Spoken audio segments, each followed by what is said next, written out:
Hundreds of Occupy Wall Street activists will have to battle plummeting temperatures as well as corporate greed without any power supply. New York authorities have confiscated generators and fuel from their camp in Lower Manhattan, citing fire safety concerns. Lucy Kaffanov has the latest.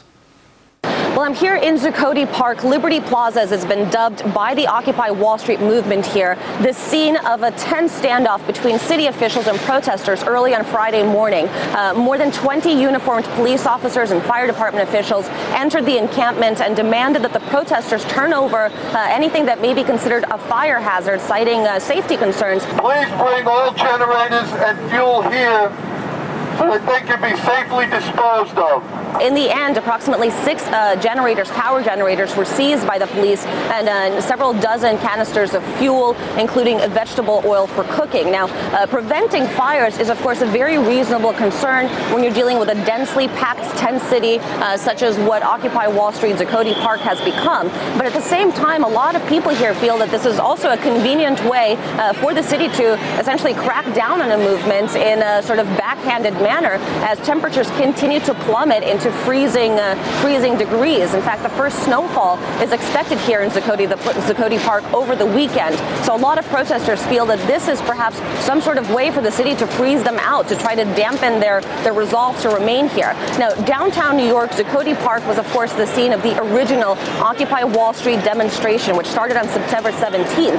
Since then, it's inspired similar movements all across the country and the world, in fact, from Tokyo to Toronto, as protesters continue to turn out into the streets, protesting against economic inequality and what they say is corporate greed. Now, one of the chants that you frequently hear here in the United States is "We are the 99%, a reference to the 99% of Americans who are not in the same sort of economic beneficiary condition as the top 1% earners. Now, this is a reference, in fact, to one of the recent economic reports that came out here in the U.S., citing that the top 1% of earners in the United States, once adjusted for inflation and post-taxes, actually saw their earnings soar by an astounding 275% from 1979 to 2007, sort of further perpetrating this economic inequality and social inequality that a lot of people are simply fed up with here in the United States.